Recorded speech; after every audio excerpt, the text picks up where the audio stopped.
নমস্কার, আমি আপনাদের অলবেশ শুভজিৎ। আজকে চলে এসেছি নতুন একটি টপিক নিয়ে।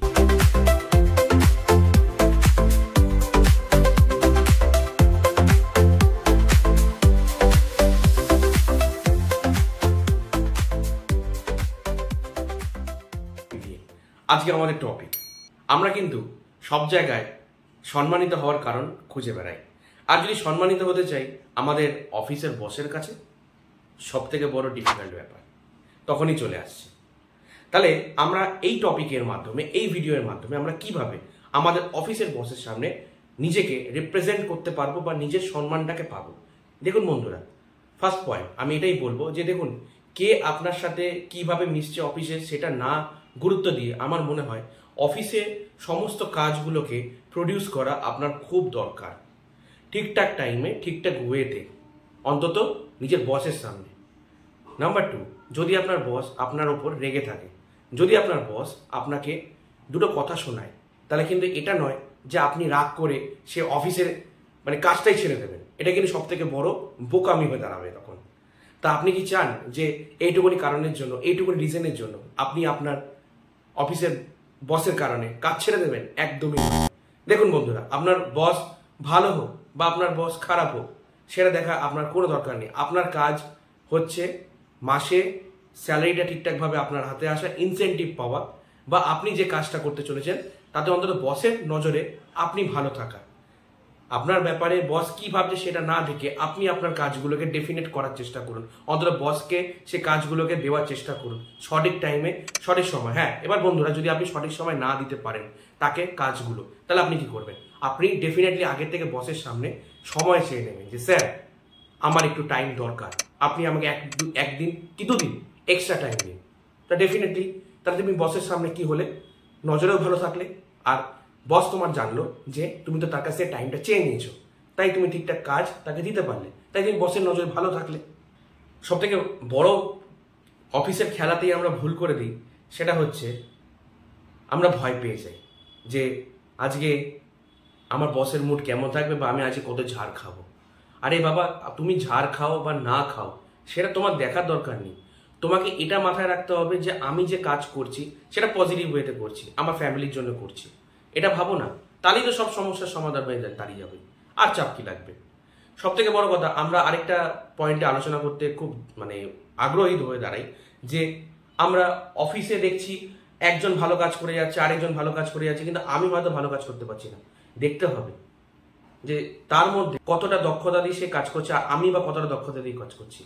যে আপনাকে বস কিছু কথা বলে দিল যে হ্যাঁ তুমি কাজ করতে পারছো না, তখন তুমি ডেফিনেটলি বসের সামনে স্বীকার করবে যে স্যার আমার ভুল হচ্ছে, আমার কোথাও ভুল হয়েছে, I am really very sorry, আমি নেক্সট টাইম কাজটাকে ডেফিনেটলি করার চেষ্টা করব ভালোভাবে। তাহলে দেখবে কোথাও গিয়ে তুমি যে ঝাড়টা খাবে তার চেয়ে আরো একটু কম খাবে। কেন কি?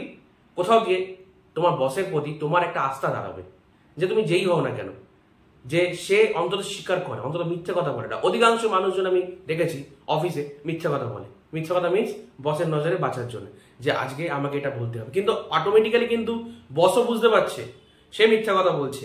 তাই তুমি কি মিথ্যের আশ্রয় নিয়ে তোমার বসের চোখের সামনে ভালো থাকতে পারবে? থাকতে পারবে না। হ্যাঁ, নিজেকে বাঁচানোর জন্য মিথ্যে কথা ডেফিনেট বলা উচিত। যদি তুমি মনে করো যে নিজেকে বাঁচতে চাইছো, কোনো না কোনো খুব ডিফিকাল্ট একটা প্রবলেমের মধ্যে অফিসে পড়ে গেছো, তখন মিথ্যা কথা বলো, কোনো অসুবিধা নেই, 1%। তাহলে একটা কথা মাথায় রাখবে, একটা মিথ্যে কথা 1000টা মিথ্যে কথা বলতে হবে তখন। তাই বুঝে শুনে যদি আপনার সমস্যা থাকে সমাধান করার চেষ্টা করুন। হ্যাঁ, এবার টিম ওয়ার্কের আসি।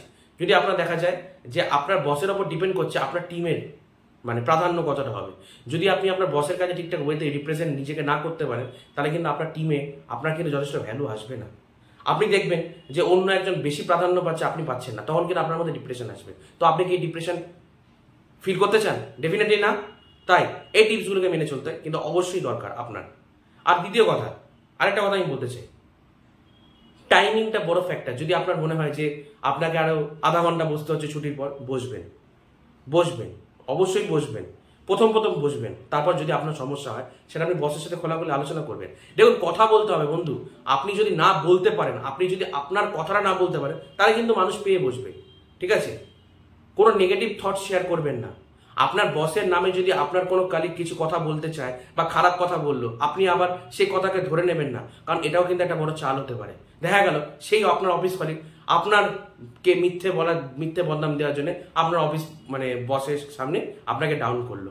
তাই বলছি, কান দেবেন না, গুজবে কান দেবেন না। কে কি বলছে অফিসে, গুজবে কান দেবেন না, ডেফিনেটলি দেবেন না বন্ধুরা, দেবেন না। তাহলে কিন্তু আপনার স্যালারিও কাট হয়ে যেতে পারে।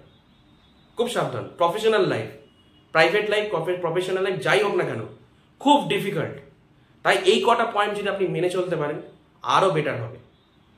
এখানেই আমাদের সব থেকে বড় আমরা ভুল করি, যে পয়েন্ট, সে পয়েন্টগুলোকে আমি আরও ন্যালিফাই করে দিলাম। এই পয়েন্টে আমাদের চললে কিন্তু আরও বেটার একটা অপশান আমরা পেতে পারি। ঠিক আছে? প্রমোশন যদি পেতে হয় তাহলে কিন্তু একটু মুখটাকে বন্ধ করে এগোনো উচিত। অনেকে অনেক কিছুই করবে, এটা করবে, ও ওটা করবে, সে এটা করবে, হাজারটা জিনিস, হাজারটা মতবাদ। কিন্তু বন্ধু, আপনি যদি 1000 লোকের দিকে তাকিয়ে থাকেন তাহলে কিন্তু হয়ে গেল, আপনি শেষ। তা আপনি কি নিজেকে শেষ করতে চান? ডেফিনেটলি না। বসের সামনে ভালো হওয়ার জন্য এই কটা পয়েন্টকে অবশ্যই মেনে চলবেন। অলওয়েজ শুভজিৎকে ফলো করবেন। আর হ্যাঁ বন্ধুরা, যদি কোনো ইম্পর্টেন্ট টপিক ডিসকাশন করার থাকে আরও, আপনারাও বলতে পারেন। আপনারা আমাকে সবসময় বলে থাকেন, ইনস্টাগ্রামে ডিএম করবেন, এটা আমার ইনস্টাগ্রাম অ্যাকাউন্ট, এই ইনস্টাগ্রামে অবশ্যই পিং করবেন। ভালো থাকবেন বন্ধুরা।